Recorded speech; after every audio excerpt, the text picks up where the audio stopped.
Good evening and welcome to AT&T DateLine News, your comprehensive roundup of developments shaping Nigeria's aviation industry and the global air transport sector. I'm Rike Fonofe.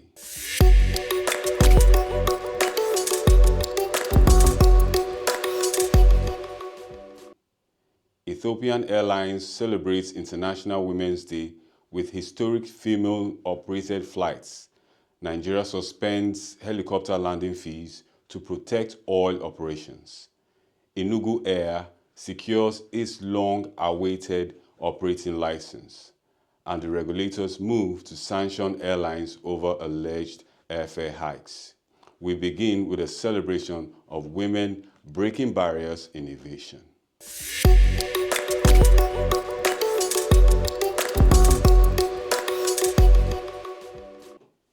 Ethiopian Airlines has marked International Women's Day with special all-women operated flights to 8 global destinations, reinforcing its commitment to gender inclusion in aviation.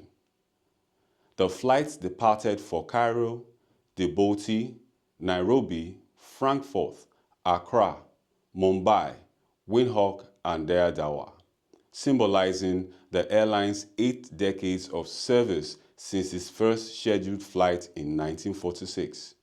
The announcement was made during a global ceremony held at the Ethiopian Skylight Hotel on March 7th, attended by government officials, aviation executives, and women professionals across the industry. Ethiopian Airlines has consistently led the way in advancing women's participation across all areas of its business. Women currently make up about 40% of the airline's workforce, serving in roles ranging from pilots and engineers to executives and technical specialists. The airline has operated all-female flights annually since 2015 to promote gender equality in aviation. While global airlines celebrate progress, industry leaders in Nigeria say more work is needed to close gender gaps locally. The managing director of the Nigerian Airspace Management Agency, Engineer Farouk Ahmed Umar, says women remain underrepresented in technical and leadership roles across aviation.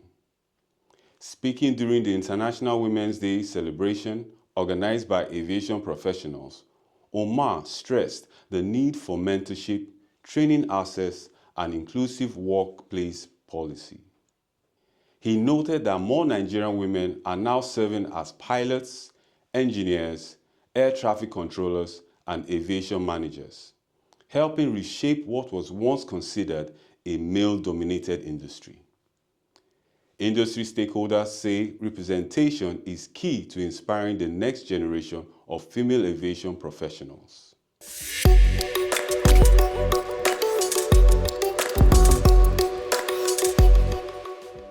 Nigeria's Minister of Aviation and Aerospace Development, Festus Keyamo, has suspended helicopter landing fees imposed on oil companies. The charge introduced by the Nigerian Airspace Management Agency applied to helicopter operations, 7 offshore platforms, and oil installations. Industry operators warned that the fees could disrupt critical logistics supporting oil production.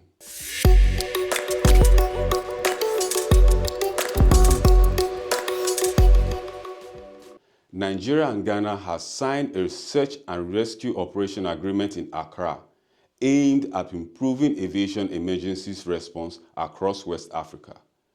The agreement aligns with International Civil Aviation Organization standards, requiring countries to coordinate rescue services during aviation emergencies. The Nigerian delegation was led by the Director General of the Nigerian Civil Aviation Authority, Captain Chris Najomo. Officials say the partnership will enhance coordination between rescue units and improve passenger safety throughout the sub-region.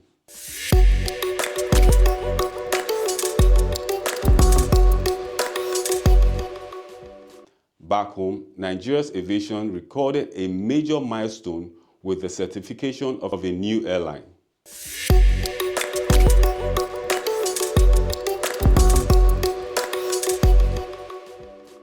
Enugu Air has officially received its Air Operator Certificate from the Nigeria Civil Aviation Authority, allowing to operate an independent commercial airline.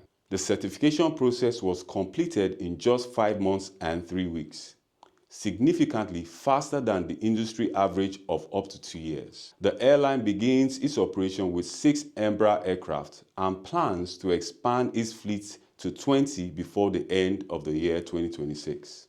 The Enugu state government says the airline will boost regional connectivity and economic growth.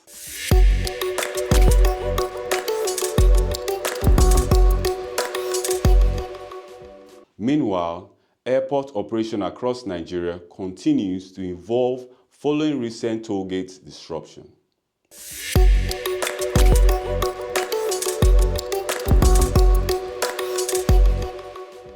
The Federal Airport Authority of Nigeria says more than 100,000 airport access cards has been issued nationwide following the introduction of a cashless toll gate system.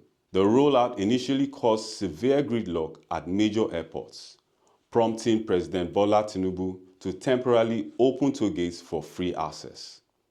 Authorities have now introduced a hybrid payment system allowing both cash and electronic payments starting March 13th. The Aviation Ministry has also plans to concession airport tollgate management to private operators to improve efficiency. FAN Managing Director Olubunmi Kuku says Nigeria airports must evolve into transit hub to compete with leading African aviation centers.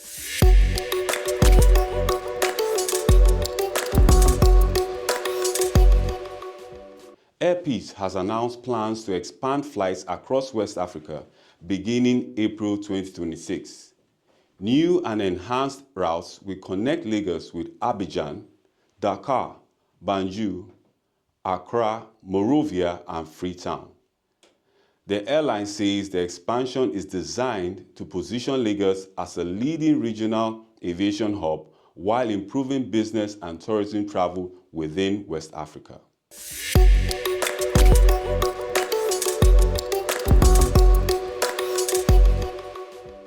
Nigeria's Federal Competition and Consumer Protection Commission says up to 6 airlines may face sanctions over alleged airfare hikes during the 2025 Christmas travel season. Investigation revealed ticket prices reportedly surged from about 150,000 naira to as high as 670,000 naira. The commission says affected airlines could be required to refund passengers once the final report is released. The agency says it has recovered more than 10 billion naira for consumers through complaints resolution in recent months.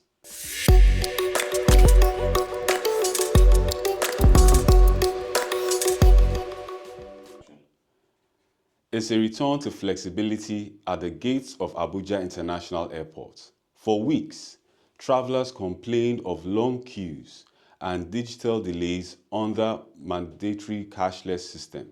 But today, the gates are swinging open a little faster. Minister of Aviation and Aerospace Development, Festus Keyamo, was on the ground this Friday to see the progress firsthand. The mission, to ensure the new hybrid payment system, which allows for both cash and electronic transfers, is actually working. The minister gave a thumbs up to the Federal Airport Authority of Nigeria FAN for their quick turnaround. To further kill the congestion, the ministry is now considering dedicated cash lanes to keep the traffic flowing.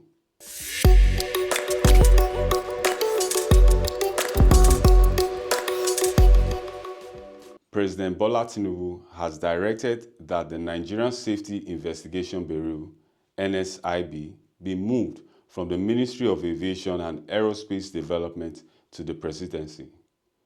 The development follows months of debate among government officials, lawmakers, and industry stakeholders over where the Bureau should be domiciled to ensure larger independence and efficiency.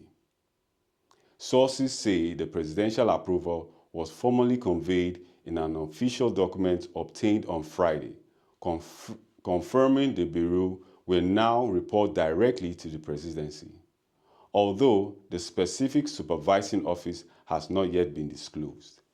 Stakeholders had long argued that keeping the Safety Investigation Agency under the Aviation Ministry could limit its operational independence, especially when investigating incidents involving agencies within the same ministry.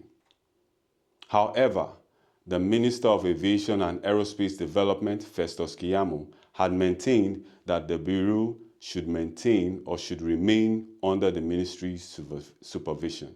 A letter dated November 3, 2025, from the Special Advisor to the President on Policy and Coordination, Hadiza Usman, has earlier recommended the relocation, stating that moving the Bureau aligns with global best practices for accident investigation bodies.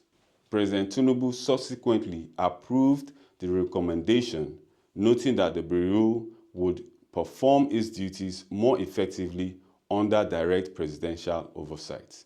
Industry observers say the move could strengthen transparency and credibility in accident investigations within Nigeria's aviation sector. And that wraps up the edition of AT&T DateLine News. From gender inclusion initiatives and regional safety corporations to regulatory reforms and airline expansion, Nigeria's aviation sector continues to navigate transformations and growing demand and heightened oversight. I'm Rike Fonofe. Thank you for watching. Good night.